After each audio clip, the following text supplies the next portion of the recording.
हुआ क्या बिहार के चुनाव में कि इतना शानदार मैंडेट इंडिविजुअली बीजेपी अपने लिए लेकर आई और जेडीयू से ज्यादा परफॉर्मेंस उसने बेहतर दिया। मैं ज्यादा क्रेडिट जेडीयू को दूंगा और विशेष रूप से नीतीश कुमार, क्योंकि जो मुख्यमंत्री होते उसके साथ केवल यश नहीं आता, अपयश भी उसी के साथ। एक उन्होंने कहा था कि इनका 56 इंच का सीना था, लेकिन 30-32 हो गया। दूसरा उन्होंने कहा मैंने मोदी के गुब्बारे में छेद कर दिया, गुब्बारा पे चढ़ के यूं हुई। तीसरा उन्होंने कहा कि मोदी को अब कोई सीरियसली नहीं लेता, लोग मजाक समझते। मतलब 2-3 घंटे के भीतर अमित शाह के साथ उसकी बात हो गई। क्या कैसे बात करते थे? हम बैठे दिल्ली में, इनको जिता के भेजो फिर दिल्ली आओ, हमारा करेंगे। बंगाल में इसका कितना इम्पैक्ट आप देखते हैं बिहार के चुनावों का, और बीजेपी को अंदर खाने ऐसा लगता है कि अब तो बंगाल भी निकाल दे। यादव ने एक नारा दिया था, अभी जीतेंगे बिहार फिर बंगाल। हर बीतते समय के साथ डिस्पाइट ऑफ वो एक राष्ट्रीय पार्टी है, कमजोर होती जा रही है और उसकी डिपेंडेंसी इन क्षेत्रीय पार्टियों पर बढ़ रही है, जिसमें वो एज रखना चाहते हैं, क्षेत्रीय पार्टी एज रखना चाहते हैं। तमाम माफिया राज, गुंडा राज, बवाली सब पूरा ऐसी स्थिति थी कि बच्चियों का चलना मुश्किल।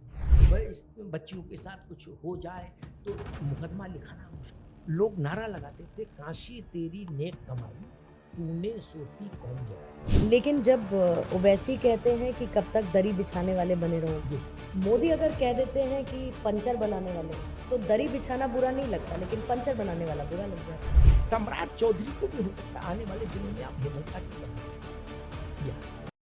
नमस्कार, मैं हूं आपके साथ पूर्णिमा मिश्रा और आज से एक नए सफर की शुरुआत करने जा रही हूं। और ये सफर है उस पॉडकास्ट वर्जन में जिसमें कई मेहमान मेरे साथ जुड़ेंगे, उनसे कई मुद्दों पर चर्चा होगी। और आज इस नए सफर की शुरुआत मैं करने जा रही हूं अमिताभ अग्निहोत्री जी के साथ। अमिताभ अग्निहोत्री जी, आपका बहुत बहुत स्वागत करती हूँ। हालांकि इनको किसी इंट्रोडक्शन की जरूरत तो नहीं है, पत्रकारिता से लेकर राजनीति की समझ से लेकर ऐसे बहुत सारे पहलू हैं जिनके एक एक पन्ने चर्चा के साथ हम पलटते हुए जाएंगे।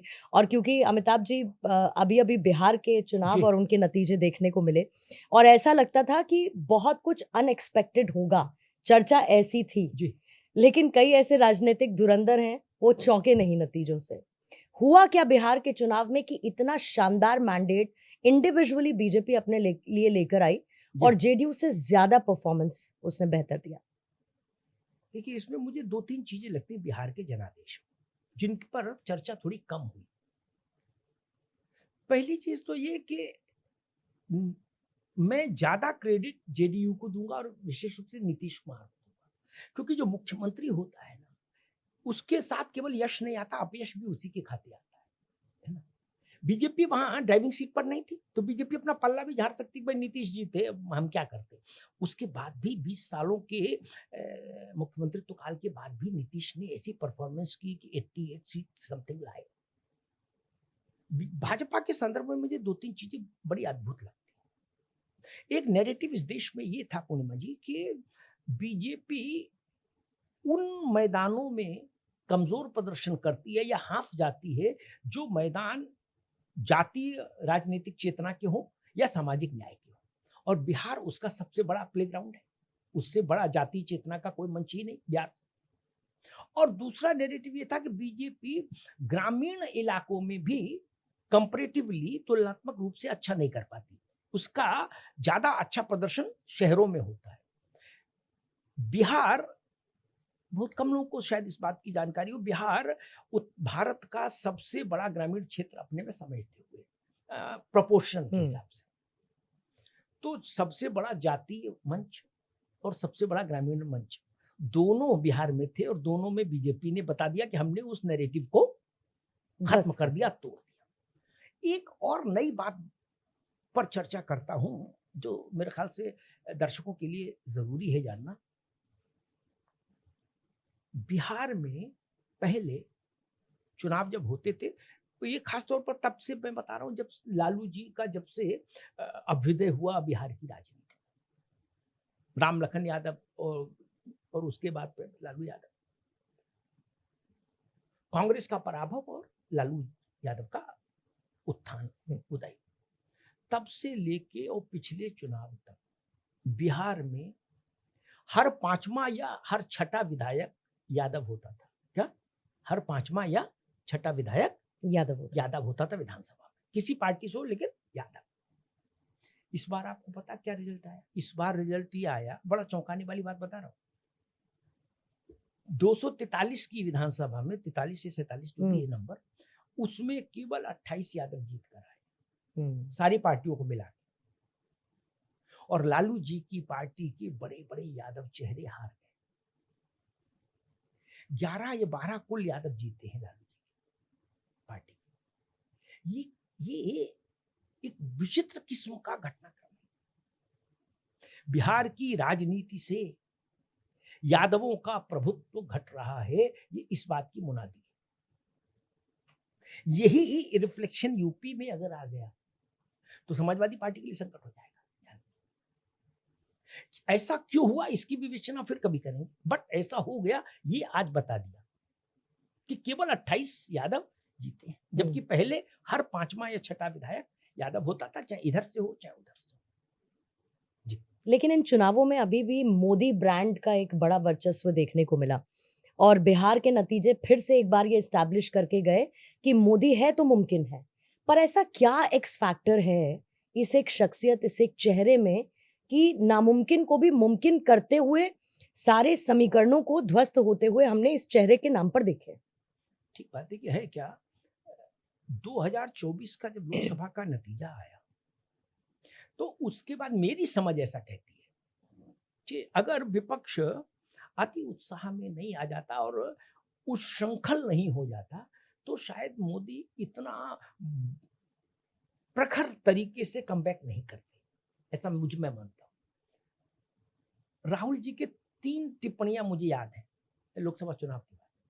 एक, उन्होंने कहा था कि इनका 56 इंच का सीना था। अब मैं नंबर तो नहीं बता सकता, उनके शब्द एग्जैक्टली उद्धृत कर रहा हूं अपने स्मरण से, लेकिन 30-32 हो गया होगा कहीं। ठीक। दूसरा, उन्होंने कहा मैंने मोदी के गुब्बारे में छेद कर दिया, गुब्बारा पिचक के यूं हो गया। तीसरा, उन्होंने कहा कि मोदी को अब कोई सीरियसली नहीं लेता, लोग मजाक समझते हैं। क्या? ये 3 बातें उन्होंने तब कही जब उनकी कुल सीट आई थी 99।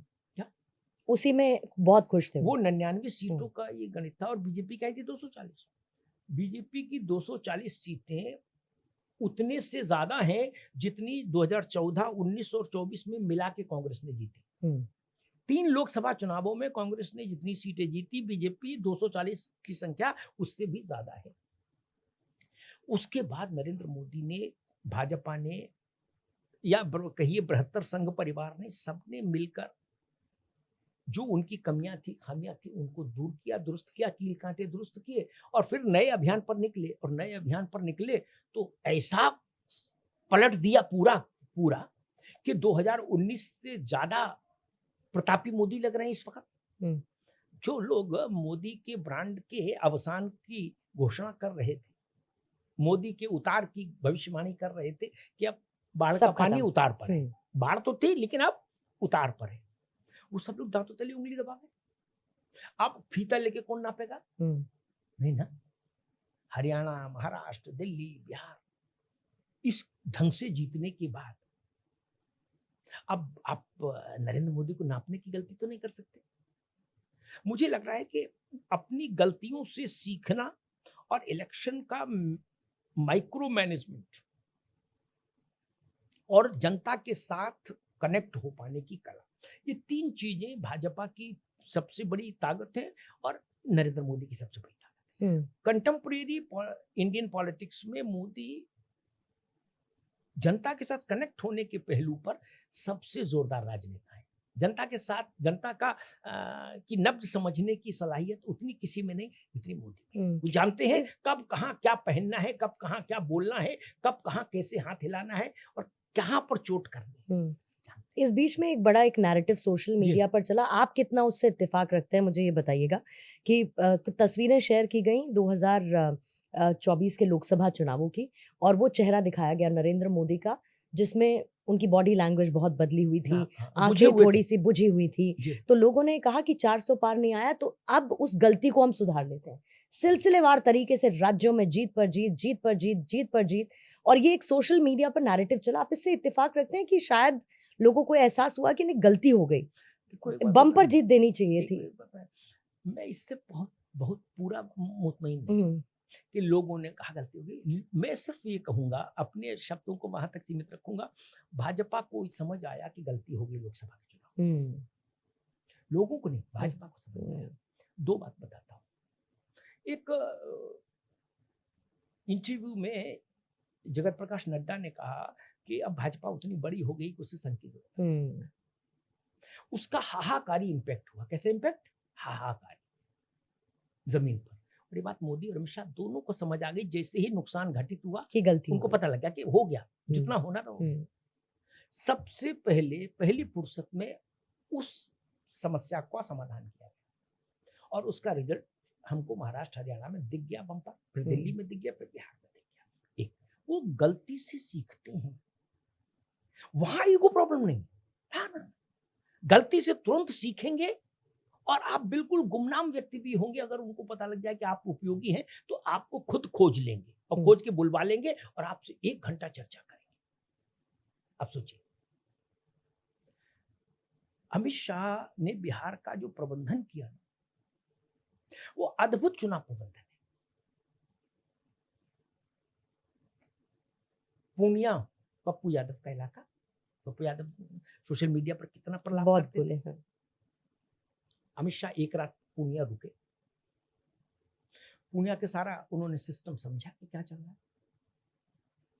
एक गैर राजनीतिक व्यक्ति जो वहां बहुत नोन नहीं हुआ, उसको खुजवाया, उसको बुलवाया, 1.5 घंटे उसके साथ 1 to 1 बैठे। क्या कि क्या चल रहा है ये बताओ, क्योंकि वो उपयोगी था। 1.5 घंटे 1 on 1।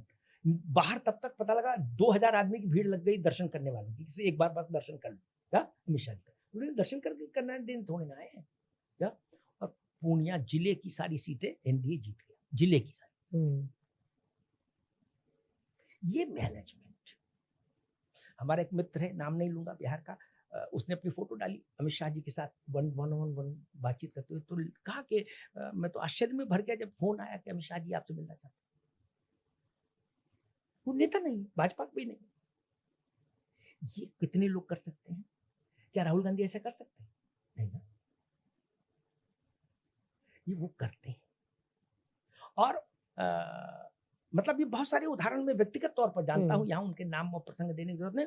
यहाँ एक व्यक्ति ने पर्चा भर दिया पार्टी के कैंडिडेट के खिलाफ, तो मतलब 2-3 घंटे के भीतर अमित शाह के साथ उसकी बात हो गई। क्या कि कैसे बात करते हो तुम, हम बैठे हैं दिल्ली में, इनको जिता के भेजो फिर दिल्ली आओ, तुम्हारा करेंगे। एक और उदाहरण देता हूं, एक कॉन्स्टिट्यूंसी थी, वहां ये चर्चा चली लोकल पार्टी वर्कर्स में कि शायद बनिया कुछ थोड़ा सा खिलाफ है, बनिया वोट उतना पॉजिटिव नहीं दिख रहा। बीजेपी में बनिया वोट पॉजिटिव ना दिखे तो थोड़ा सा उम्मीदवार के चलते, उम्मीदवार नॉन बनिया था। अगले दिन सुबह 11 बजे रेखा गुप्ता उस कॉन्स्टिट्यूंसी में लैंड कर गई थी। क्या चीफ मिनिस्टर दिल्ली, बोली जाइए वहीं रहिए, और सारा काउंटर हो गया। ये मैनेजमेंट जो है ना, इससे जीत मिलती। चुनाव में जीत एक दिन का खेल नहीं, ये 365 दिन 24 घंटे का उपक्रम है, जतन है जो ये लोग। लेकिन अमित शाह के साथ ये जो राजनीति के चाणक्य वाला टैग चलता है कि ग्राउंड पर जाते ही और पहले ही पहुंच जाते हैं अमित शाह, सब कुछ मैनेज कर लेते हैं, सिर्फ ये चाणक्य तक क्यों सीमित रखा गया, या इससे ऊपर अमित शाह की एक पर्सनालिटी है जिनको पता है कि हमको केटर क्या करना है, कोई इशू है तो उसको काउंटर कैसे करना है? बहुत अच्छी स्थिति होती है कि एक व्यक्ति संस्था का बाह्य चेहरा हो और एक व्यक्ति संस्था का आंतरिक चेहरा हो। इस वक्त नरेंद्र मोदी संस्था का बाह्य चेहरा है भाजपा का। क्या जब वो हाथ ऐसे करते हैं तो उसके साथ एक भरोसा आता है, कनेक्ट करते हैं लोग से। और अमित शाह उस भरोसे को, उस नरेंद्र मोदी के द्वारा अर्जित राजनीतिक पूंजी को परिमार्जित करके, जमीन पर उतार के, वोट में तब्दील करके और सत्ता के सिंहासन तक ले जाने में जो जितनी भी रचना है वो अमित शाह के जिम्मे है। एक परफेक्ट कोऑर्डिनेशन है मुझे लगता है। मंच के लिए तो मोदी जी पर्याप्त है। हाँ। और ये ताकत इस जोड़ी ने सिद्ध की। मतलब अमित शाह सब कुछ झोंक देते हैं, चुनाव छोटा हो या बड़ा हो। कुछ भी ऐसा नहीं कि जिसमें बाद में पछतावा हो गया यार ये भी कर लेते, नहीं, कर लो। आपको लगता है कि बिहार के चुनावी नतीजों का असर पड़ोसी राज्य, क्योंकि जिस दिन बीजेपी ने जीत दर्ज की बिहार में, उस दिन सीधे एक बीजेपी पश्चिम बंगाल के ट्विटर हैंडल से एक ट्वीट आता है, नेक्स्ट वेस्ट बंगाल। ये बंगाल में इसका कितना इम्पैक्ट आप देखते हैं बिहार के चुनावों का, और बीजेपी को अंदर खाने ऐसा लगता है कि अब तो बंगाल भी निकाल लेंगे? देखिए, ये स्वाभाविक है, क्योंकि तेजस्वी यादव ने एक नारा दिया था, अब की अभी जीतेंगे बिहार, फिर बंगाल और उत्तर प्रदेश। वो भी यही नारा लेके चल रहे थे, भाजपा भी वही नारा लेके चल रही, स्वाभाविक है। मुझे लग रहा है कि पश्चिम बंगाल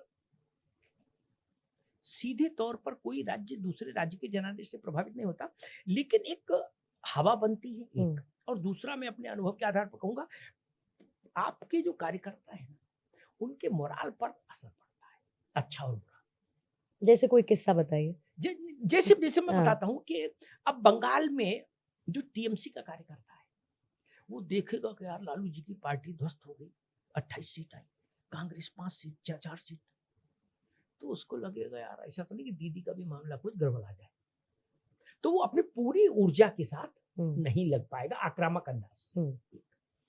बीजेपी के कार्यकर्ताओं को लगेगा कि गुरु जब बिहार में हमने इतना चमत्कार कर दिया तो यहां भी कर देंगे, तो वो ममता बनर्जी के साम्राज्य को हिलाने के लिए और आक्रामक होकर लग जाएगा।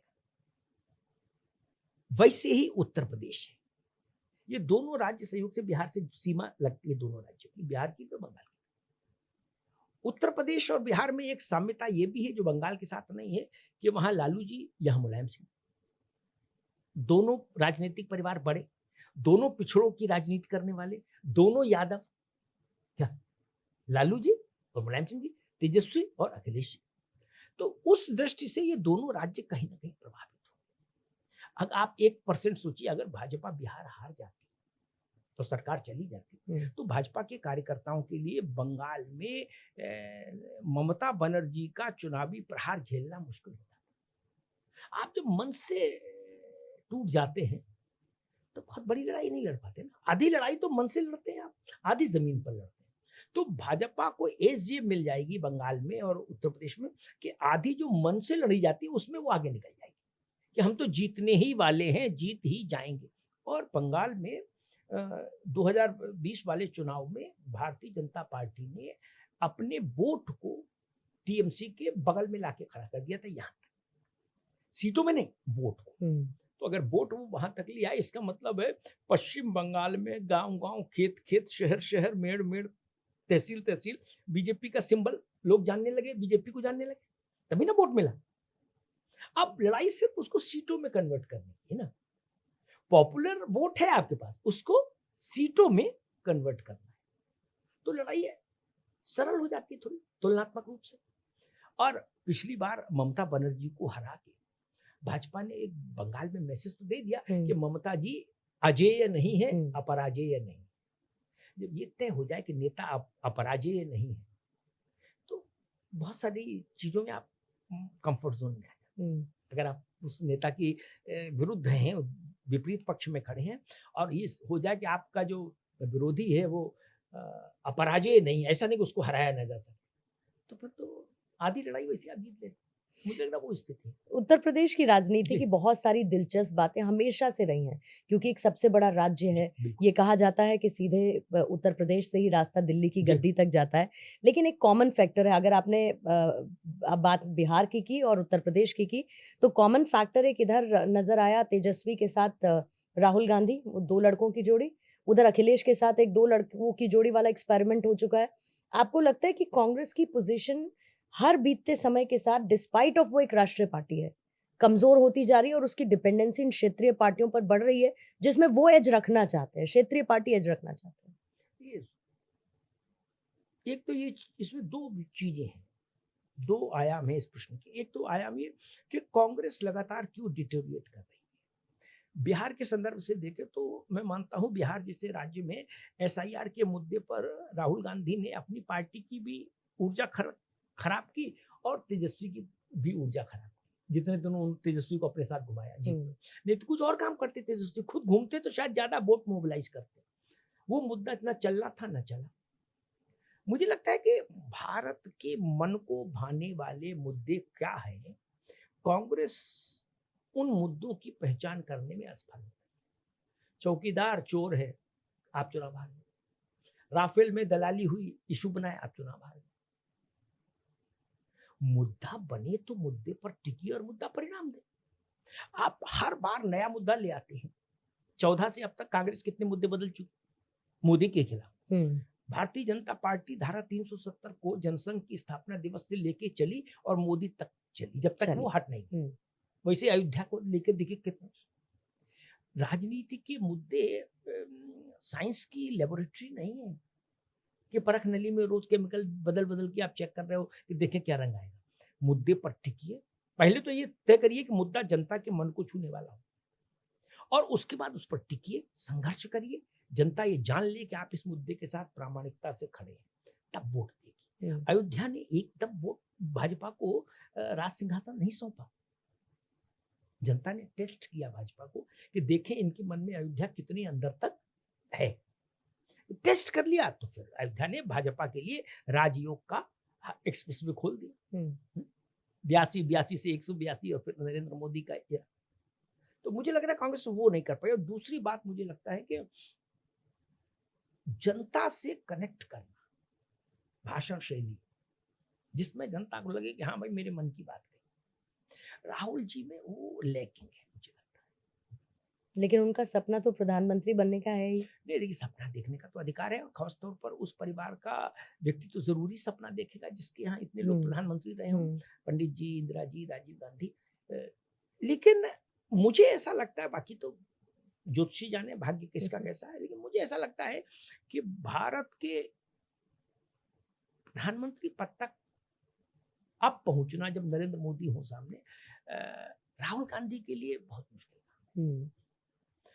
कम से कम जिस रूप में अभी वो हम लोगों के सामने है, उस रूप में तो कोई संभावना नहीं प्रधानमंत्री तक जाने। या तो वो अपने में आमूलचूल परिवर्तन करे, और सबसे बड़ी बात ये कि कंठ विश्वसनीय होना चाहिए। अक्षर ऋषि ने कहा, अक्षर बोला ऋषि ने कोई, तो वो मंत्र हो गया। अक्षर कॉमन है, और सामान्य व्यक्ति ने बोला तो सामान्य बात हो गई, किसी ने गुस्से बोला तो वो गाली हो गई। अक्षर तो वही, वर्णमाला तो वही, क्या यानी कंठ महत्वपूर्ण है। कंठ विश्वसनीय होना चाहिए। राहुल गांधी का कंठ विश्वसनीय नहीं। इसका एक उदाहरण दो, सिर्फ एक उदाहरण। नरेंद्र मोदी ने शायद 6,000 रुपया आरंभ में किसान निधि शुरू की, 2-2 3 बार ऐसा कुछ था। 19 का चुनाव था शायद, राहुल जी आए मैदान में और उन्होंने कहा हम 72,000 देंगे। क्या 72,000? अब भारत में इतना बौरा तो कोई नहीं जो 72,000 नहीं जानता हो। 72,000 कितना होता है तो सब जानते हैं, और 6,000 कितना होता है ये भी सब जानते हैं। क्या जानते हैं ना? वो साल में 6,000 दे रहे थे, महीने में 6,000 दे रहे, देने की बात है। वार्षिक 72। लोगों ने 6,000 रुपया साल पर भरोसा किया, 72,000 रुपया साल पर नहीं किया। क्यों? आपका कंठ विश्वसनीय नहीं था। नीतीश कुमार ने 10,000 रुपया दिया, महिला जीविका दीदी खत्म।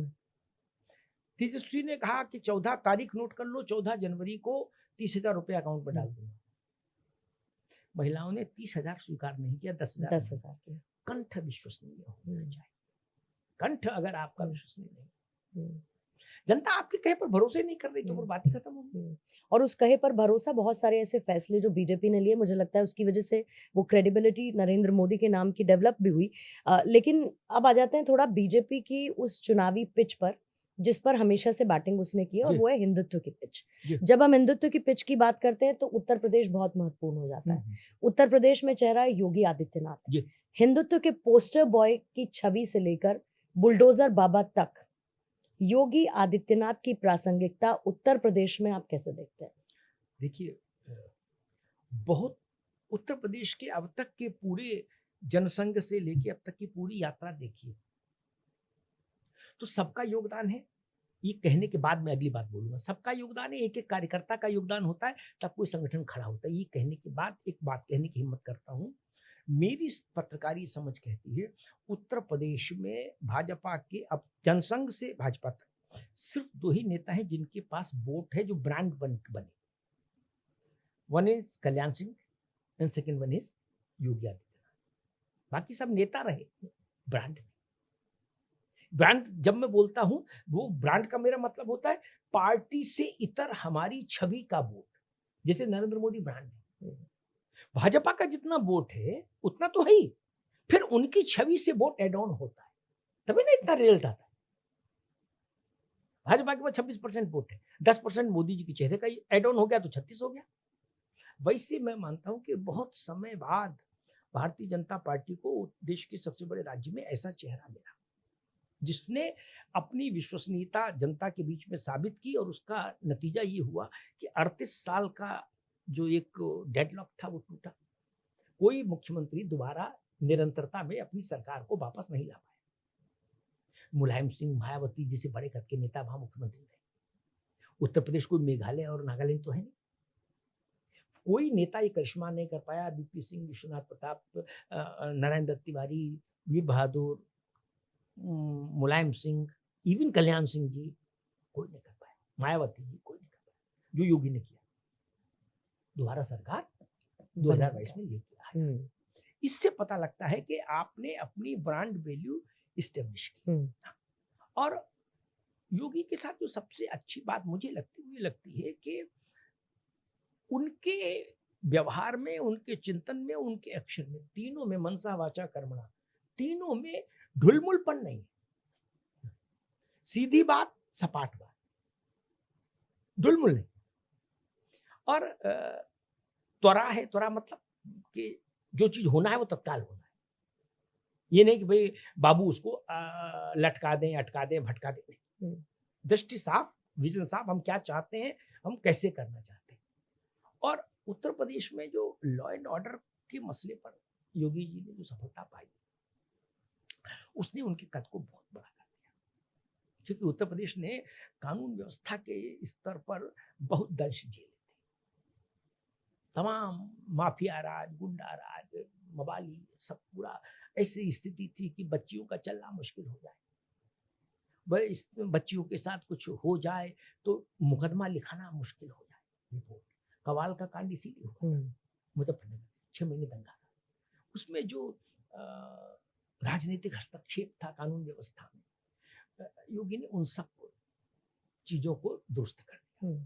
और फिर जिस ढंग से अतीक और मुख्तार का अंत हुआ, मैंने कहीं कहा था कि योगी जी से पूछा गया कहीं कि मुख्तार के घर वाले कह रहे हैं कि उसको जहर दे दिया गया जेल में, अस्पताल में, तो उनका भी मरना तो था ना। और ये विधानसभा में खड़े होकर कहना कि मैं मिट्टी में मिला दूंगा और वैसा ही हो जाए, तो आपके कहे पर जनता का भरोसा बढ़ता है। कोई सोच सकता था अतीक और मुख्तार की जमीन पर गरीबों के लिए मकान बना के चाबियां सौंप देगा? कोई कभी नहीं। कोई नहीं, उत्तर प्रदेश में नहीं सोच सकता। करके दिखा दिया योगी ने। मुख्तार की जमीन पर जो फ्लैट मिले हैं गरीब लोगों को, एक तो गुब्बारा बेचने वाला जिसको मिला है, तो 10 या 11 लाख रुपए की टोटल उसकी किस्त बनेगी, देना होगा सरकार को, और आज उसकी कीमत 1 करोड़ है एक फ्लैट की। वो लोग सोच नहीं सकते। ये इसका मैसेज बड़ा है। फ्लैट बड़ा का मसला नहीं मैं कह रहा हूं, ये तो ताजमहल भी है उत्तर प्रदेश में, लेकिन मैसेज बड़ा है कि ऐसा नहीं कि मुख्तार का राजमहल है तो सुरक्षित रहेगा, नहीं। ये मैसेज योगी को जनता के बीच में बड़ा कर देता कि ऐसा भी कर सकते हैं बाबा। ये मुझे लग रहा है ये पहली बार हुआ है उत्तर प्रदेश में। और अपराधियों को 2 गज जमीन नहीं मिलेगी, इसका भी एक लार्जर पर्सपेक्टिव, एक मैसेज जाता है। लेकिन वैसे एक और बात योगी आदित्यनाथ ने निकाली कि भाई बटेंगे तो कटेंगे। जी हाँ। इसने आपको लगता है कि पूरे के पूरे एक वोट बैंक को एक साथ लाकर खड़ा कर दिया? क्रिटिसिज्म इसका बहुत हुआ, कई लोगों ने 80-20 को लेकर भी सवाल उठाए। आपको लगता है कि ये उस पिंच ऑफ सॉल्ट की तरह पॉलिटिक्स में काम करते हैं, जो फायदा भी कर सकता है और नुकसान भी कर सकता है? देखिए, मुझे लग रहा है कि योगी आदित्यनाथ बहुत जटिल बात नहीं कहते कभी, बहुत सरल बात कहते और वो सीधे जनता के मन में उतर जाती है। हम लोग उसका पोस्टमार्टम अपने अपने ढंग से कर सकते हैं, लेकिन बटोगे तो कटोगे। भारत में अगर कोई कह रहा है मंच से, तो ये बात तो भारत को पता है, कोई झूठ तो नहीं कह रहा। जब जब बटे तब तब कटे। झांसी के किले का दरवाजा किसने खोला था? बटे थे तभी ना खोला था। तो अगर कोई कह दे तो इसमें क्या गुनाह है? जयचंद कहां से आया था?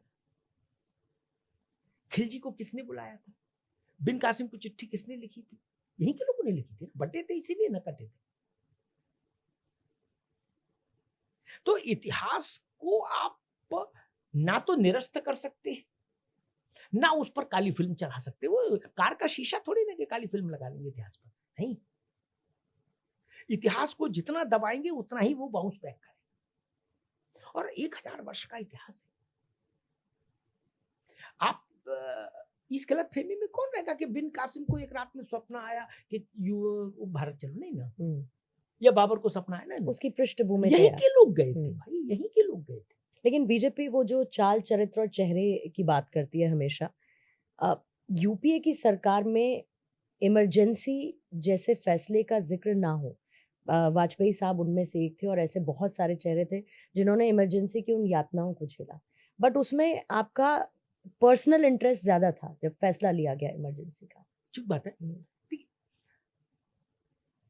एक बार शिवराज पाटिल जब गृह मंत्री थे तो बहुत समय से हमको उनको मिलना था। तो एक दिन रात में 10-11 बजे का समय तय हुआ कि वो सारे दायित्वों से मुक्त हो जाए। तो बैठे, मैं गया उनके यहाँ बैठा। कोई इंटरव्यू टाइप नहीं बात, सिर्फ सत्संग था, चर्चा। तो उन्होंने मुझसे कहा कि अमिताभ जी, इंदिरा जी के बारे में आपका क्या ख्याल है? नहीं, हाँ, ये पूछा देश का सबसे अच्छा प्रधानमंत्री, प्रभावशाली प्रधानमंत्री। तो मैंने उनसे कहा कि शिवराज जी, मुझे लगता है कि 1974 तक की इंदिरा गांधी। तो बोली ये क्या हुआ? मैंने कहा ओथ लेने से लेके 1974 तक, जब तक उन्होंने इमरजेंसी नहीं लगाई, तब तक की इंदिरा गांधी बहुत बुलंद हैसियत की प्रधानमंत्री थी भारत की। और उन्होंने भारत के लिए बहुत सारी चीजें बदली। बिल्कुल, ये मैं कहूंगा, ये भारत अपने खाने लायक अनाज उत्पादन कर पा रहा है, इंदिरा जी का विजन है। दुग्ध क्रांति इंदिरा जी का विजन है। न्यूक्लियर पार होना इंदिरा जी। पाकिस्तान वाला इशू सबको पता है। मैंने कहा 74 के बाद की इंदिरा जी पसंद नहीं आती, मैंने इसलिए 2 भागों में बांटना पड़ा। तो बड़ा वो चौंक गए थे। उनका भाई ऐसी व्याख्या कभी किसी ने नहीं की, एक व्यक्ति को 2 भागों में बांट के आप कह रहे हो। Indira ji sense of insecurity का शिकार हो गई और उनकी असुरक्षा की मानसिकता ने उनको इमरजेंसी का फैसला लेने के लिए धकेल दिया। और कुछ वो कोटरी के लोग थे, चाटुकार थे, जिन्होंने सब धतकर्म उनसे करा दिया। और फिर वो ट्रैप में फंस गई तो फंसती चली गई। और अन्यथा आप सोचिए कि अगर अटल बिहारी वाजपेयी जैसा व्यक्ति लोकसभा के पटल पर इंदिरा गांधी की प्रशंसा कर सकता है, तो उस लेडी में कुछ तो होगा, कुछ तो अच्छा किया होगा। बिल्कुल, हाँ। इसलिए मुझे लगता है कांग्रेस का जो डेमोक्रेसी के साथ बिट्रेयल था, विश्वासघात था कांग्रेस लीडरशिप का, वो खराब हुआ। उसने नेहरू की उसको भी कलंकित किया। भारत में आप लोकतंत्र का विकल्प नहीं खोज सकते ना, लोकतंत्र ही चलेगा। ये लोकतंत्र भारत में कोई संविधान में लिखा लेटर नहीं है, ये इस भारत के रक्त में है, रक्त मज्जा में, ये अलग नहीं हो सकता। और जब संविधान दुनिया बन रही थी तब हमने लोकतंत्र नहीं माना। वैशाली में लोकतांत्रिक व्यवस्था थी 2600 वर्ष पहले। ये गणराज्य शब्द भारत ने दिया बिहार में। ये कोई हमने अमेरिका और ब्रिटेन से थोड़ी सीखा। इसलिए जब उन्होंने देश के मूल चरित्र के विरुद्ध जाने की कोशिश की इंदिरा गांधी ने, तो कांग्रेस पार्टी भस्मीभूत हो गई। इंदिरा जी हार गई चुनाव। संजय गांधी, बंशीलाल, विद्याचरण सब हार गए। ओम मेहता, जितने प्रपंचित थे। इसलिए उससे एक सबक निकल कर आया कि यह देश सब कुछ सहन कर लेगा, लेकिन तानाशाही निश्चित सहन नहीं। लोकतांत्रिक शासन ही भारत को चला सकता है। और ये इमरजेंसी का एक ऐसा दंश है जो आज भी बीजेपी भुनाती भी है, कांग्रेस का पीछा वो छोड़ता भी नहीं है, हाँ, नहीं छोड़ेगा, कभी नहीं छोड़ेगा, उसको हमेशा भुनाने की कोशिश। लेकिन वापस से उत्तर प्रदेश में अभी थोड़ी देर पहले आपने जिक्र किया कि जब राम मंदिर के लिए आंदोलन की शुरुआत हुई तो कह दिया गया गोली नहीं चलेगी, लेकिन एक और ऐसी शख्सियत थी कार सेवकों पर गोली चलाने का आदेश देने वाली, उत्तर प्रदेश की राजनीति का बड़ा चेहरा मुलायम सिंह यादव। कहाँ, कौन सा वो समय था, कौन सा वो मौका था, वो कौन से फैसले थे जब वो ढलान की तरफ गए? देखिए, मुझे लगता है कि मुलायम सिंह यादव ने इस बात को अच्छे से समझा कि एक एंड पर कल्याण सिंह खड़े हैं तो मुझे दूसरे एंड पर खड़ा होना हो, ठीक, या वैसा वर्षा कर लीजिए कि एक एंड पर मुलायम सिंह खड़े तो कल्याण सिंह को दूसरे एंड पर खड़ा होना हो, तभी दोनों लोग राजनीतिक रूप से प्रासंगिक रहेंगे। तो स्वाभाविक है, हिंदुत्व की लहर तो मुलायम सिंह अब कल्याण सिंह से ऊपर नहीं ले जा सकते, तो उन्होंने कहा कि हम दूसरी तरफ चले जाते हैं। और जब उनको मुल्ला मुलायम कहा जाने लगा तो वो उसमें प्राउड फील करने लगे। और उन्होंने कई मंचों से कहा कि हमने तो तुम ही लोगों के लिए गोली चलवाई, मुसलमानों से कहा, ठीक। वहां से उन्होंने जो राजनीति की नई व्याख्या की उत्तर प्रदेश में, एक नई इबारत लिखी, उसने उनको उतने समय तक तो महत्वपूर्ण बना के रखे कि वो सरकार में रहे, 3 बार सरकार बनी, ठीक है ना, बहुमत की न सही, जोड़ तोड़ से समर्थन से, लेकिन सरकार में रहे और उत्तर प्रदेश के बड़े राजनेताओं में शुमार हुए, देश के रक्षा मंत्री हुए। 12 में उन्हीं के चलते समाजवादी पार्टी बहुमत में आई जब अखिलेश जी पहली बार मुख्यमंत्री बने। मुझे लगता है कि मुलायम सिंह यादव जानते थे कि इस छोर का अतिवाद अगर इसके साथ में चलूंगा तो मुसलमानों को लगेगा कि मुलायम जैसा कोई नहीं। जब वो पहली बार मुख्यमंत्री बने तो उन्होंने शाम को प्रेस कॉन्फ्रेंस की, उस प्रेस कॉन्फ्रेंस में उन्होंने कहा कि अब से मुसलमान का नेता मुसलमान नहीं होगा, मैं हूं। तो वो मेरे ख्याल से वो लक्ष्य करके आए थे कि मुझे मुसलमानों का नेता होना है। उत्तर प्रदेश का मुसलमान is equal to Mulayam Singh Yadav, वो ऐसा चाहते थे और उसमें वो अपने जीवन काल में सफल रहे, इसमें तो कोई शक नहीं। मुसलमानों का उनसे बड़ा नेता उत्तर प्रदेश में कोई नहीं। और उसी एमवाई समीकरण के साथ उनकी समाजवादी पार्टी की पॉलिटिक्स चली भी, लेकिन फिर अखिलेश का एरा आया, अखिलेश साइकिल से उतरे, फिर सवार हुए, फिर उसको लेकर निकले, एक बड़ा जनाधार जो मुलायम सिंह यादव का। आपको लगता है समाजवादी पार्टी के भविष्य में अखिलेश यादव के चेहरे के साथ वो उस गहराई के साथ है, या अभी भी परिपक्वता की कमी या फैसलों को लेकर कमी आप देखते हैं अखिलेश यादव? देखिए, मैं एक बात कहूँगा, पिता बहुत बड़ा नाम हो जाए तो पुत्रों के लिए संकट होता ही होता है, पुत्र पुत्री कोई भी हो। मैंने चरण सिंह जी को देखा और मैंने जयंत चौधरी के पिताजी को देखा, अजीत सिंह को। वो बड़े पिता की संतान थे, चरण सिंह बहुत बड़े नेता थे। अब लोग उनसे तुलना करने लगे, वो मेटल अलग था, ये मेटल अलग था, तो उनका भी धीरे धीरे राजनीतिक अवसान हो गया और 2019 में तो चुनावी हार गए अजीत सिंह, अब तो रही नहीं। मैंने लालू यादव के बेटे को देखा है, तेजस्वी को, कहाँ लालू और कहाँ तेजस्वी। हमने मुलायम सिंह जी और अखिलेश जी को देखा। मेरा मानना है बड़े पिताओं के पुत्रों के साथ ये संकट रहेगा, उनको उनकी लीगेसी मिलती है, लेकिन अपेक्षाएं भी वैसी ही मिलती हैं। उन पर अगर आप खड़े नहीं उतरेंगे तो फिर लोगों का आपसे मोह भंग होने लगता है। मुझे लगता है कि ये जितने भी बड़े नेताओं के पुत्र हैं विपक्षी शिविर में, विशेष रूप से जो उनके उत्तराधिकारी रहते हैं, उनमें सबसे ज्यादा अपेक्षाकृत सबसे ज्यादा समर्थ अखिलेश यादव ही है, बाकी इतने भी नहीं। देख लीजिए कहाँ है, बाकी इतने भी समर्थ नहीं, ना तेजस्वी, ना राहुल, ना उद्धव ठाकरे, कुछ नहीं। ये कम से कम भाई 24 में तो चमत्कार कर ही दिया, 37 सीट। मुलायम सिंह जी के समय में भी इतनी सीट नहीं आई कभी। उससे पहले 22 के चुनाव में 111 सीट एक सम्मानजनक सीटें, तेजस्वी को आई 28 और अखिलेश यादव जीत लाए 111। लेकिन अखिलेश यादव को मुलायम सिंह खोने के लिए माइल्स टू गो यात्रा करनी होगी। जो एक रुडयार्ड किपलिंग की कविता है ना, माइल्स टू। अभी बहुत लंबी यात्रा करनी होगी उनको मुलायम सिंह होने। जी, पिता का पुत्र होना सरल है, सार्वजनिक जीवन में पिता जैसा हो जाना कठिन होता है।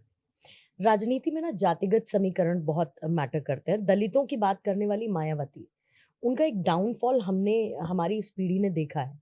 मायावती नदारद नजर आती हैं। अगर मैं कोर वजह आपसे कहूं कि भाई मायावती को क्या हुआ, मायावती क्यों गायब हो गई पॉलिटिकल पिक्चर से, दलितों की आवाज कहलाए जाने वाली मायावती को क्या हुआ? मुझे लगता है, देखिए, मैंने मायावती जी, कांशीराम जी को एक पत्रकार के नाते बहुत करीब से देखा और बहुत लंबे समय तक देखा। मायावती जी की समस्त राजनीतिक पूंजी उनके मेंटोर के द्वारा उपार्जित की गई है, कांशीराम जी के द्वारा। कांशीराम जी 2006 में, अगर मैं सही याद कर रहा हूं, क्योंकि कई बार वर्षों में थोड़ा भटक जाता हूं, 2006 में वो दिवंगत हुए। 7 में सरकार आई बसपा की, इंडिविजुअल सरकार एक ही बार आई 2007 में। उससे पहले तो जोड़ तोड़ की सरकारें थी भाजपा के द्वारा समर्थन, एक बार इसके द्वारा मुलायम सिंह और बसपा की सरकार। यानी 7 की सरकार की सारी व्यूह रचना कांशीराम करके गए। उसके बाद सरकार नहीं आई बसपा की, क्या? इसलिए कांशीराम ने जो रास्ता जमीन बताई थी, मायावती जी उस पर उस कुशलता से नहीं चल पाई। दूसरा, कांशीराम की उपलब्धता काडर के लिए रहती थी, मायावती जी की उपलब्धता नहीं थी, वो अनुपलब्ध हो गई। तीसरी चीज मुझे लगता है, उन्होंने सड़क पर संघर्ष खत्म कर दिया, निकली ही नहीं, वर्षों वर्ष नहीं निकली। वो केवल 3 महीने की निकलती थी चुनाव के दौरान, और 10-15 सभा करती थी। ऐसे नहीं चल सकता। उनके गुरु ने उनको ये थोड़ी सिखाया। उनके गुरु ने तो उनको ये दिखाया कि भी साइकिल से पांव टैक्सी में, कार में पूरा देश घूमो और लोगों के बीच में रहो। मायावती जी के पार्ट पर मैं ये एक कमी देखता हूँ, और उस कमी का उनको नुकसान उठाना पड़ा। अब हालांकि सुनने में आ रहा है, ऐसे संकेत भी मिल रहे हैं कि मायावती जी अपने को बदल रही हैं और शायद वो उत्तर प्रदेश के हर मंडल में जाएंगी कुछ समय के भीतर। उत्तर प्रदेश के हर मंडल में 17 मंडल है, 17 जगह जाएंगी और नाइट स्टे करेंगी। अगर मायावती ऐसा करती हैं तो फिर मुझे ये उम्मीद बनती है कि बसपा को वापस खड़े होने में कोई बहुत दिक्कत नहीं। बसपा अभी प्राग ऐतिहासिक काल में नहीं गई है ना, कि डायनासोर की तरह विलुप्त नहीं हुई है। बसपा लकड़ी का कच्चा कोयला है, पत्थर का कोयला और कच्चा कोयला दो अलग होते, जानते ना। एक लकड़ी का कच्चा कोयला है जिस पर राख जम गई है, फूकनी से ऐसे ये फूंक देंगे तो कोयला फिर वापस दहकने लगेगा। बसपा में अभी वो स्थिति है। अभी एक जो रैली की थी मायावती जी ने, उस रैली ने मायावती के ऊपर टिप्पणी करने वाले और उनके राजनीतिक पारी को समाप्त बताने वालों के मुंह पर पट्टी, बहुत भीड़ थी उस वक्त। इतनी बड़ी रैली जो पार्टी सरकार में इतनी लंबी अरसे से गायब है, सरकार से कर पाना बहुत मुश्किल है। मायावती ने करके दिखाया। इसका मतलब उनका कोर वोटर दिल से अभी उनके साथ खड़ा है। शर्त इतनी है कि वो चाहता है कि उसकी नेता सड़क पर लड़ती थी। मतलब मायावती रिवाइव कर सकती है। हाँ। लेकिन कांशीराम जैसा जज्बा आप महसूस नहीं करते, समाज के प्रति पूरा डेडिकेशन वो आपको मायावती में नहीं दिखा? देखिए, एक बात बताएं, कुछ लोग युगांतकारी होते हैं। युगांतकारी का अर्थ जो युग बदलते हैं, और कुछ लोग सामान्य उपलब्धियां पाते हैं। कांशीराम युगांतकारी थे। मैंने कांशीराम के साथ देश में कई जगह ट्रेवल किया। लोग नारा लगाते थे, काशी तेरी नेक कमाई, तूने सोती कौम जगाई। डॉक्टर भीमराव बाबा साहब अंबेडकर के बाद इस देश का सबसे बड़ा दलित चेतना का कोई हस्ताक्षर है तो वो कांशीराम। मायावती कांशीराम हो जाए ऐसा मैं कभी नहीं कह सकता, हो ही नहीं सकता। आपको लगता है कि बसपा बीजेपी की बी टीम है? बी और सी कोई नहीं होता पूर्णिमा जी, किसी की टीम। राजनीति बड़ी निष्ठुर चीज है, कोई किसी की टीम नहीं होता। ये जरूरत के हिसाब से फैसले होते हैं। हमने काशीराम जी के समय में बसपा का वो रोल देखा जब वो किसी भी पार्टी के उम्मीदवारों को हराने के लिए भी ठेका ले लेते थे। तात्कालिक तो वो कहते थे भाई कांग्रेस से लाभ होगा तो कांग्रेस के साथ चला जाऊंगा, भाजपा से लाभ होगा तो भाजपा के साथ चला जाऊंगा, काशीराम कहते थे। ठीक है ना। वैसे ही बी और सी डी कुछ नहीं होता। एक बात समझिए, बहुत सरल भाषा में मैं डिकोड करने की कोशिश करता हूँ। मायावती जी प्रधानमंत्री बन जाएंगी, ऐसे ऐसा तो इच्छा हो सकती है, लेकिन ऐसी संभावना तो नहीं, और वो इतनी बुद्धि उनके पास है। 40 साल से भारत की राजनीति में वो एक बड़ी प्रोफाइल है मेंटेन करना। उनके लिए क्या है, उत्तर प्रदेश की कुर्सी लड़ाई। ठीक, अखिलेश यादव के साथ कोई भी अलायंस उनको उत्तर प्रदेश का मुख्यमंत्री नहीं बनाया। अखिलेश जी तो अपना दावा विड्रॉ नहीं करेंगे। 19 वाला अलायंस भी इसीलिए टूटा कि लोकसभा ठीक है, बट विधानसभा में कौन किसको मानेगा नेता। दोनों चीफ मिनिस्टर बनना चाहते हैं। तो उनके लिए पहली जरूरत है बहन जी के लिए कि अखिलेश यादव को रोका जाए। क्या? तो अखिलेश यादव को रोकने के लिए जो कुछ हो सकता है वो हो रहा है। यही हाल असदुद्दीन ओवैसी का भी, उनकी पॉलिटिक्स थोड़ी अलग दिखती है। नहीं, ओवैसी की politics Owaisi by default BJP को लाभ दे रहे हैं, ऐसा मुझे लगता है। लेकिन उसमें कोई बीजेपी और ओवैसी का कोई खेल हो ऐसा मुझे नहीं लगता। उसका कारण है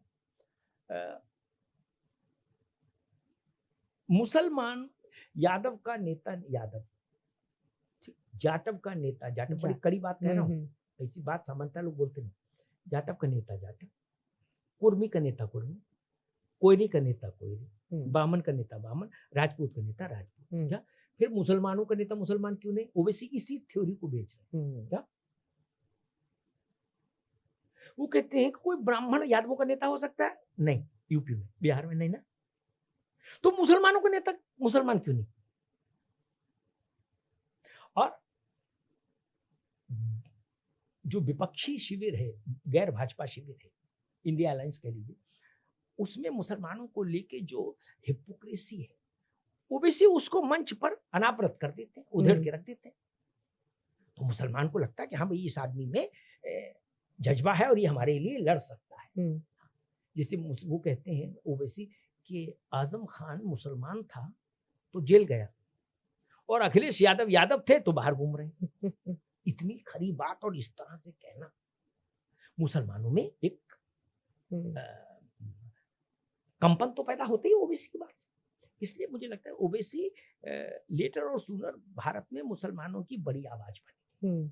लेकिन जब ओवैसी कहते हैं कि कब तक दरी बिछाने वाले बने रहोगे, मोदी अगर कह देते हैं कि पंचर बनाने वाले, तो दरी बिछाना बुरा नहीं लगता, लेकिन पंचर बनाने वाला बुरा लग जाता है। देखिए, मैं किस सेंस में वो लोग कहते हैं, लेकिन मैं एक बात मानता हूँ, ओबीसी जब ये कहते दरी बिछाना तो उसका पूरा अर्थ क्या है, जो मैं समझता हूँ, जितना मैं ओबीसी को जानता हूँ, वो ये कहते हैं आप आरजेडी में, टीएमसी में, समाजवादी में दरी कब तक बिछाओगे।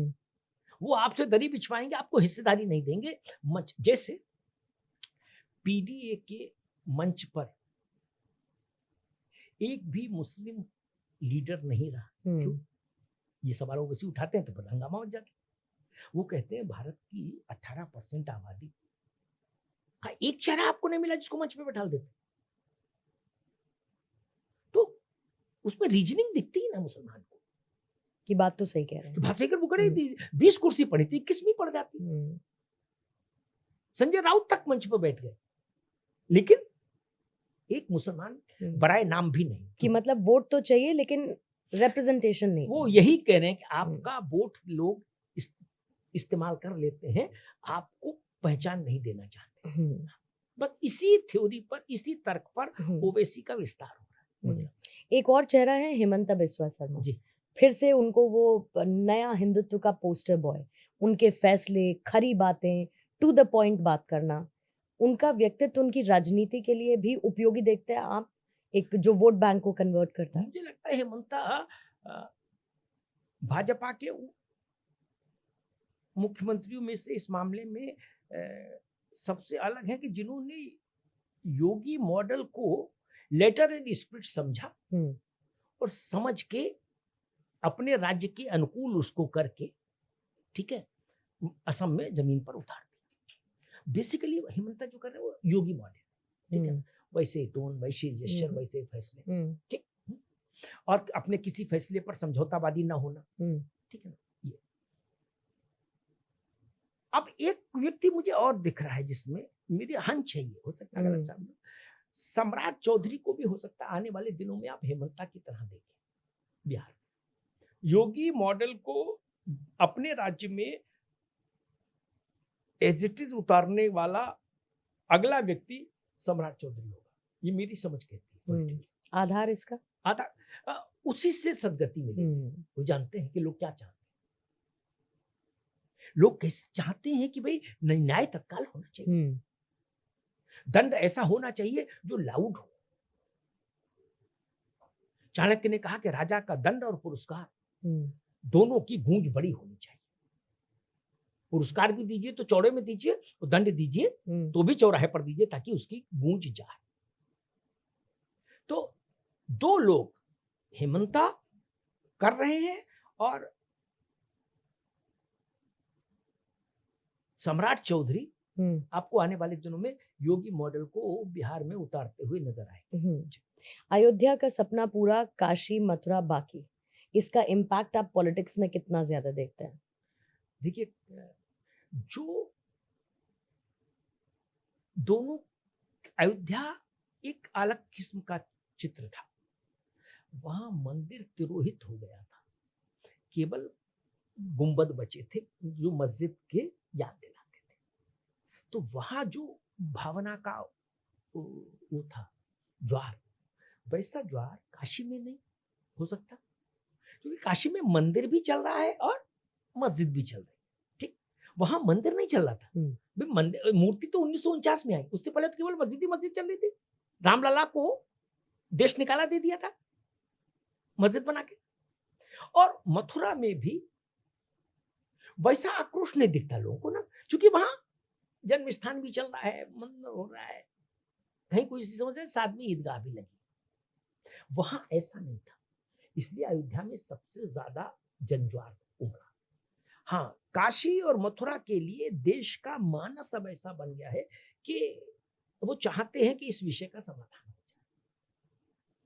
और अगर जिन दलों को ये लगता है कि भारतीय जनता पार्टी ने अयोध्या का राजनीतिक इस्तेमाल करके और लड्डू बटोर लिए, तो मैं तो कहता हूं कई बार हास्य में कि भाई कांग्रेस के लिए और अखिलेश जी के लिए और ममता जी के लिए काशी में अवसर है, मथुरा में अवसर है, आप यहाँ कार सेवा कर दो, यहाँ आंदोलन चला दो, करिए। तो आप नहीं कर पाएंगे, इसीलिए ये भी करेगी तो भाजपा ही करेगी, संघ परिवार ही करेगा। जिन लोगों को लगता है कि अयोध्या से भाजपा ने बहुत लाभ अर्जित कर लिया, उनके लिए 2 स्थान अभी खाली है, आप कर लीजिए। अखिलेश जी अगर आज ये ऐलान कर दें कि भाई हमारी पार्टी प्रदेश भर में आंदोलन करेगी मथुरा के लिए, तो क्या दिक्कत है? जो लगता है आपको करेगी। जब आप नहीं कर सकते तो आपको नहीं कहना चाहिए। भारतीय जनता पार्टी ने दुविधा को छोड़ा। वो है ना, आदि छोड़ पूरी को धावे, आधी मिले न पूरी पावे, दुविधा में दोनों गए, माया मिली न राम। उन्होंने राम को चुना तो फिर राम को चुना, उनके लिए खड़े हुए, तमाम किस्म के नैरेटिव झेले, तमाम आलोचनाएं झेली कि कम्युनल है भाजपा, लेकिन वो जानते थे कि राष्ट्र का मन राम के साथ। 2 और सवाल जल्दी से आपसे मैं लूंगी। उत्तर प्रदेश के चुनाव आने वाले हैं, बहुत ज्यादा समय तो नहीं है, और उसकी शुरुआत भी हो चुकी है, 1 वर्ष में आ जाएंगे। उत्तर प्रदेश के चुनाव में आपको लगता है कि पिछले चुनावों की भरपाई करने की स्थिति में योगी आदित्यनाथ हैं? जो उत्तर प्रदेश से लोकसभा चुनावों में डेंट मिला था, वो भरपाई कर लेंगे विधानसभा के चुनावों में? देखिए, मैं एक बात बताऊं, मेरी व्यक्तिगत एनालिसिस ये है, बाकी लोकसभा चुनाव में उत्तर प्रदेश में क्या हुआ उसकी सबने हरि अनंत हरि कथा अनंत बहुत है, उस पर नहीं जाऊं। मेरी अपनी व्यक्तिगत एनालिसिस ये है पूर्णिमा जी कि वो इसलिए भाजपा अच्छा प्रदर्शन नहीं कर पाई, मैं हारा नहीं कहूंगा, 33 सीट भी कम नहीं होती, इसलिए बेहतर प्रदर्शन नहीं कर पाई उम्मीद के मुताबिक, क्योंकि करीब 38 सीटें ऐसी थी जहां अगर ये उम्मीदवार बदल देते तो परिणाम बदल जाता। भाजपा की लीडरशिप ने अडामेंट हो गई कि नहीं, इन्हीं को लड़ाएंगे। उसको लगा होगा कि हमारे सिंबल में वो ताकत है कि हम जीत, लोगों ने कहा हम कमल के फूल को चाहते हैं लेकिन इस व्यक्ति को नहीं चाहते। एक लिस्ट थी 38 की, अगर वो चेंज हो जाते परिणाम दूसरा आता। उसके बाद बाई इलेक्शन हुए, 10 जगह बाई इलेक्शन हुए, 8 स्थान भाजपा ने जीते, 2 अखिलेश यादव ने जीते। वहां उनका मार्जिन घट गया और भाजपा ने कुंदरकी जीती जहां 60% मुसलमान, और सपा की जमानत जब्त होगी कुंदरकी। एक चीज और देखिए, 2014 17 विधानसभा, 19 लोकसभा, 22 विधानसभा, 24 लोकसभा और बाई इलेक्शन, ये 14 से लेके अब तक 6 चुनाव हुए उत्तर प्रदेश में। ठीक, सपा 1 में अच्छा प्रदर्शन कर पाई, 5 में भाजपा ने किया। तो सपा का प्रदर्शन अपवाद है, नियम नहीं। और इसमें कितनी सच्चाई है कि लोकसभा चुनावों में जो कम सीटें आई, अंदर के लोगों ने ज्यादा हरवाया, योगी की इमेज को डेंट करने के लिए मैं इसमें तो संभावना है इस बात की। इसमें तो मैं कहूंगा कि अंदर के लोग, बाहर के लोग, चुनाव में सब भीतरघात वगैरह सब चलता है, सब जगह चलता है। राजनीति प्रतिस्पर्धा का खेल है, कोई यहाँ संत महंत का परमंश थोड़ी ना आ रहा है चुनाव में। भाई आदमी सोचता है जीत जाए, पूर्णिमा जीत जाएंगी तो फिर मुझे अगली बार टिकट कैसे मिलेगी? क्या फिर तो सीटिंग का फॉर्मूला चलेगा, तो पूर्णिमा हारे तब ना मिलेगी। ये सब बस सहज बातें हैं, इसलिए इनमें ज्यादा नहीं। मैं सिर्फ इतना कहूंगा, अगर जिन सांसदों के को लेकर क्षेत्र में नाराजगी थी उनको भाजपा ने बदल दिया होता तो परिणाम अलग होता। आज की बहुत सारी रीसेंट घटनाओं, क्या मैं ये एक लाइन में कह सकती हूँ कि आतंकवाद का धर्म होता है? देखिए, मैं तो कहता हूं, हमारे यहाँ कहा गया कि सत्यम ब्रूयात प्रियम ब्रूयात, सत्य बोलिए लेकिन ख्याल करिए थोड़ा प्रिय भी हो। मुझे वैसे बहुत आक्षेपित करते हैं लोग कि आप बहुत कड़वा बोलते हैं। मैं कहता हूं इसको ऐसे कह लीजिए कि आतंकवाद का धर्म होता नहीं होता ये विद्वान तय करें, लेकिन ये सच है कि अगर 100 लोग पकड़े जाते हैं भारत में तो उसमें 90 एक अकीदे को मानने वाले हैं, एक धर्म को मानने वाले हैं। क्या ये कोई छुपी बात नहीं है? वो इस्लाम के मानने वाले हैं, इसमें कोई कहीं कोई ऐसा तो नहीं कि हम नहीं बोलेंगे तो बात छुप जाएगी, ऐसा तो संभव नहीं। अल-फलाह यूनिवर्सिटी का दृश्य सामने है। इसका मतलब है शुतुरमुर्ग बालू में रेत में सिर छुपा लेता है तो उससे तूफान नहीं टलता है। हमको आंख खोलकर सत्य का सामना करना होगा कि ये परिस्थिति क्यों पैदा होगी। इसलिए और ये लड़ाई क्या है? ये लड़ाई किस लिए? ये लड़ाई है कि हमारे धर्म की सुपरमेसी हो जाए। भारत में जो सनातन है ना पूर्णिमा, वो क्या कहता है? प्राणियों में सद्भाव हो। प्राणी शब्द पर ध्यान रखिए, वो ये नहीं कहता मनुष्यों में सद्भाव हो। क्या प्राणी, स्त्री पुरुष में सद्भाव हो, ये भी बोल सकते थे। प्राणी, प्राणी मतलब जिसमें पेड़ पौधे कीट पतंग सब, जिसमें प्राण हो, जिसमें भी साइंस प्राण बताती है, उस सबके बीच में सद्भाव हो। ये केवल सनातन कहता है, प्राणियों में सद्भाव।